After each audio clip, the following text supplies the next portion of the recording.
મહીસાગર જિલ્લાના ગ્રામ્ય વિસ્તારમાં કથિત ઔદ્યોગિક પ્રદૂષણને લઈને ગ્રામજનોમાં ભારે રોષ જોવા મળી રહ્યો છે. ગુજરાત પ્રદૂષણ નિયંત્રણ બોર્ડ GCPB, ગાંધીનગર તેમજ માનવ અધિકાર આયોગમાં કરવામાં આવેલી રજૂઆત બાદ માત્ર 15 દિવસમાં જ તંત્ર હરકતમાં આવ્યું છે. આજે હાલોલ, ગોધરા અને ગાંધીનગરની સંયુક્ત ટીમે પ્રભાવિત વિસ્તારોની સ્થળ તપાસ કરી વિવિધ સ્થળોએથી પાણીના નમૂનાઓ એકત્ર કર્યા છે. બીજી તરફ ગ્રામજનોએ સ્થાનિક ધારાસભ્ય માનસિંહ ચૌહાણને પણ રૂબરૂ મળી લેખિત અને મૌખિક રજૂઆત કરી તાત્કાલિક કાર્યવાહી કરવાની માંગ ઉઠાવી છે. ગામમાં છેલ્લા ઘણા સમયથી ભૂગર્ભ જળ અને તળાવોના પાણીમાં કથિત પ્રદૂષણની ફરિયાદો ઉઠી રહી હતી.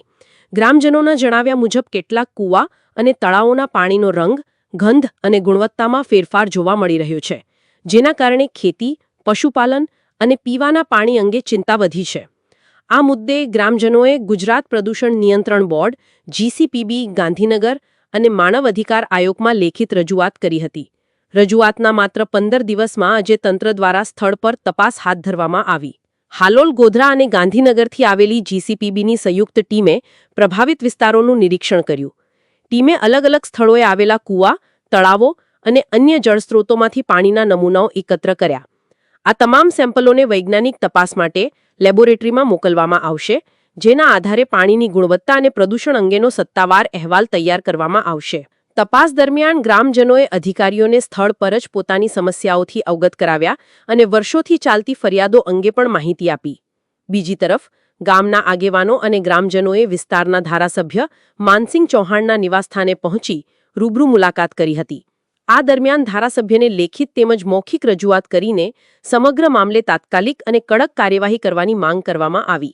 ગ્રામજનોએ જણાવ્યું કે જો તપાસમાં પ્રદૂષણની પુષ્ટિ થાય તો જવાબદાર લોકો સામે કાયદેસરની કાર્યવાહી કરવામાં આવે, તેમજ પ્રભાવિત વિસ્તારોને શુદ્ધ પીવાનું પાણી, પર્યાવરણનું પુનઃસ્થાપન અને ખેડૂતોને થયેલા નુકસાન અંગે યોગ્ય વળતર આપવામાં આવે.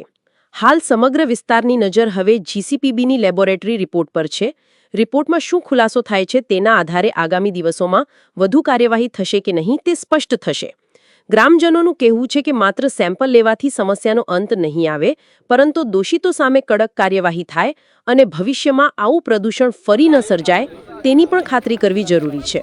હાલોલ, ગોધરા અને ગાંધીનગરની ટીમ દ્વારા સ્થળ તપાસ અને પાણીના નમૂનાઓ લેવામાં આવ્યા બાદ હવે સમગ્ર મામલાનો આધાર લેબોરેટરી રિપોર્ટ પર છે.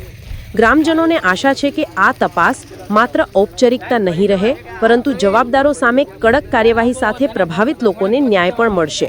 હવે જોવાનું રહ્યું કે તંત્ર આ ગંભીર મુદ્દે કેટલું અસરકારક પગલું ભરે છે.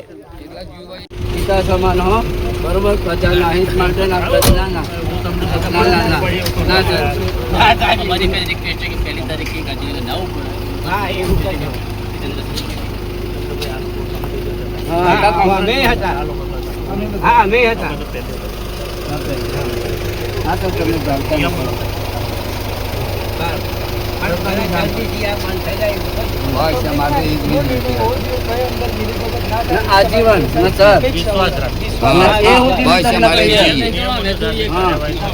पानी भी चोख्खું કર્યા પણ વળતર ને બધું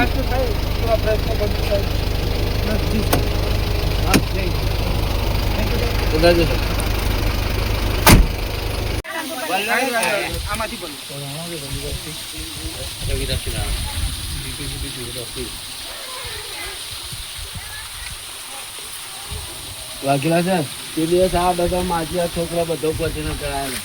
હવે એમને પછીને કરાવવાની પરિસ્થિતિ ઊભી થઈ છે.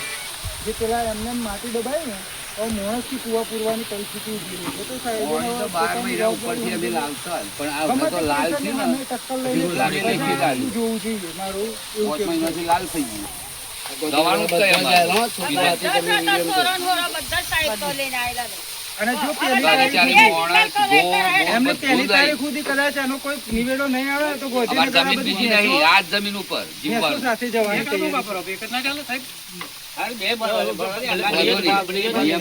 એનાલિસિસ બધા પેરામીટર કરાવવાના છે. આપણે સાદા નહીં, આપણે હેવી મેટલ બધા કરાવવાના. રાણા સર એનાલિસિસ કરાવજો, પણ હાલ તો હુકમ ક્લોઝર નો ફટકારી દો ઇમિડિયેટલી. પછી ક્લોઝર કરાવો ત્યારે કરાવો બી કરાવો. એ રિપોર્ટ પછી આવજો 3 મહિનાથી તાત્કાલિક ધોરણે તો ક્લોઝર નો ઓર્ડર કરી ક્લોઝર અહીંયા સ્થળ પર આવેલું છે.